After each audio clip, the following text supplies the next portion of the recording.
C'est sur la falaise de Donville-les-Bains, sur la côte normande, que j'ai vu le jour en juillet 1900, au milieu des champs et des villageois, tout juste prêtes pour la saison d'été. François de la Baume, mon créateur, m'a baptisé l'hôtel de la plage. J'ai passé mes jeunes années à accueillir les touristes en quête de baignade et de loisirs maritimes en bord de mer.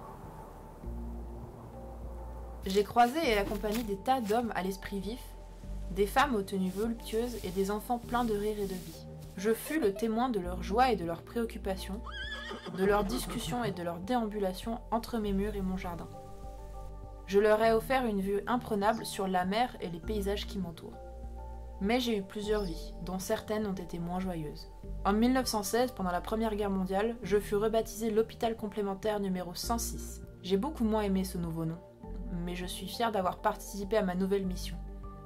J'ai changé mon tablier pour servir et accompagner les poilus estropiés que j'ai vus se réparer. J'ai croisé des regards tristes et découragés, des corps abîmés et douloureux, mais aussi des hommes fatigués reprenant goût à la vie. Après la guerre, je suis moi aussi libérée, redevenue l'hôtel de la plage, avec le plaisir de retrouver les locataires attachants de l'été.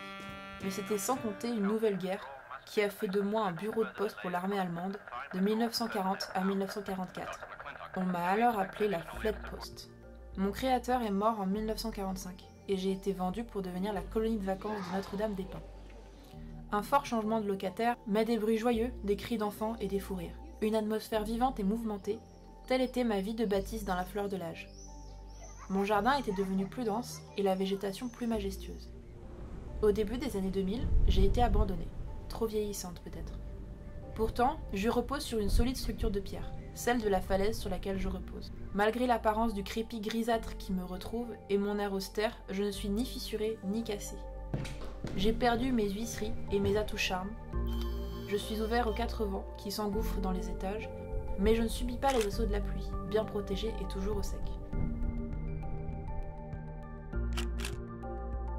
Je fais partie de la mémoire collective de mon territoire et de ses habitants. Celle de nombreux locataires pour lesquels aujourd'hui encore je reste dans les Souvenir de mon séjour à l'hôpital complémentaire numéro 106 à Donville-les-Bains.